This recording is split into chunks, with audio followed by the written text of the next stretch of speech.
Hello all you people out there in TV land.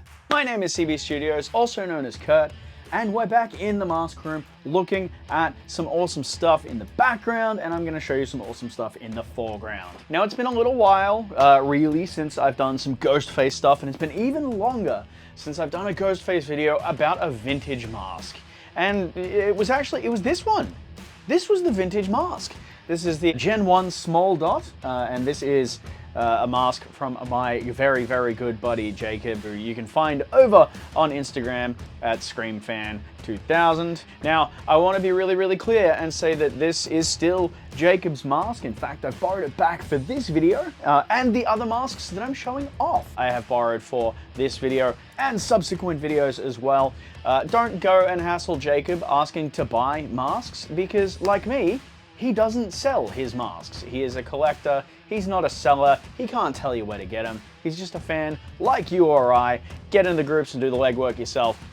Don't bother him, he's not gonna sell you these masks. And honestly, if he was gonna sell anybody these masks, he'd sell me. And I don't know, I don't really wanna give him back, but I'm gonna have to. Now famously, the Generation 1 Ghostface mask was used for Ghostface in Scream 1. But by the time Scream 2 rolled around, this mold had sort of worn out and they'd replaced this in circulation with what's known as a Generation 2, or the Fearsome Faces if you're an old school collector. Now the Generation 2, or Gen 2 for the purposes of this video, actually originates from the same sculpt as the Generation 1. It has the same lineage, but it's a slightly updated mold, it's got some slight differences, and the production of them was significantly different. Now, why am I telling you about a Gen 2 when I'm very, very clearly holding a Gen 1?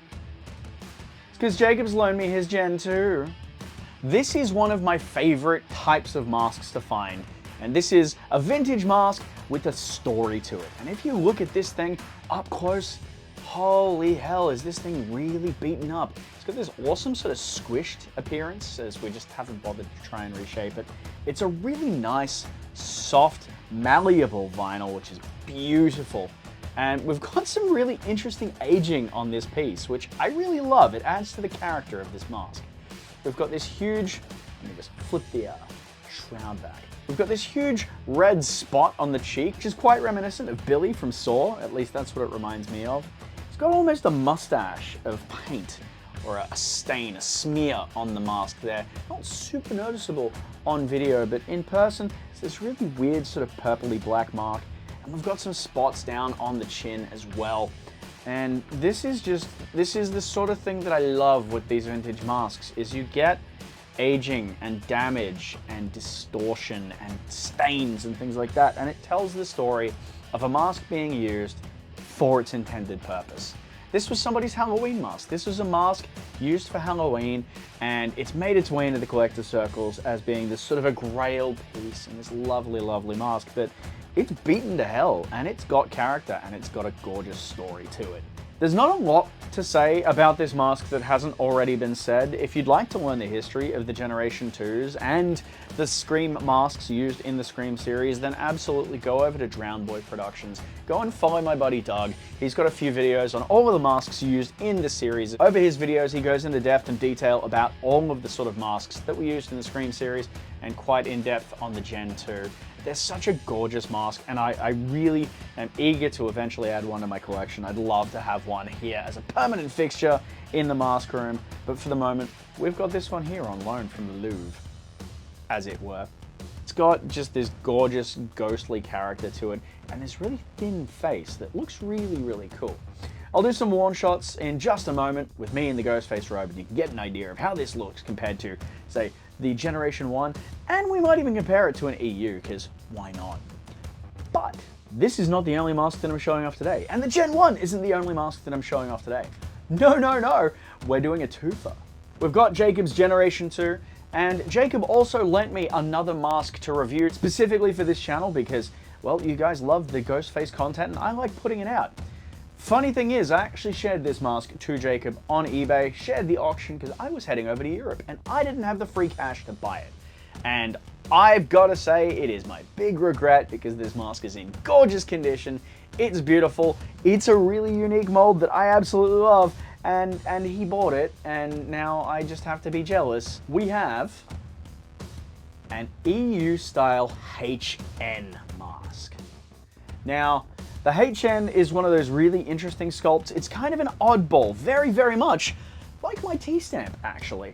These were the masks where they'd made a bunch of different molds to produce a shitload of Ghostface masks in really, really, really short time so that they could keep up with demand for the Scream masks after the movie.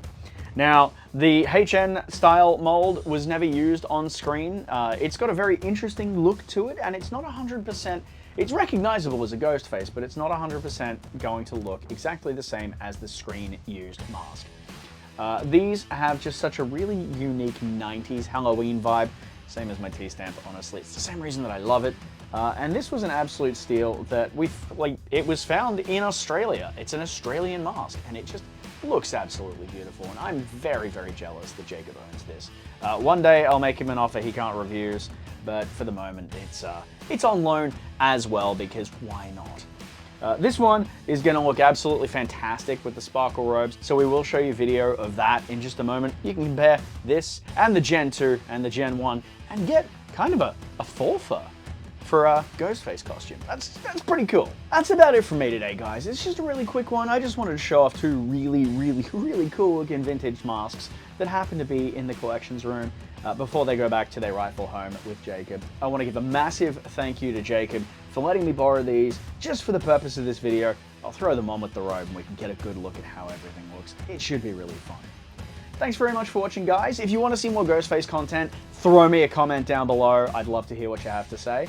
If you want to see more of my videos, I've got a shitload of Ghostface on this channel, so there's got to be something down there that you really enjoy. If you do, feel free to give me a subscribe, give me a like, follow along, yell insults to me in the comments. The only thing I will ask is don't go and ask Jacob if he can buy these masks, because that's not what he does. He doesn't sell them, he won't tell you where to find them, he's just loaned them to me. Let's go throw these things on and see how badass they look with a sparkle robe.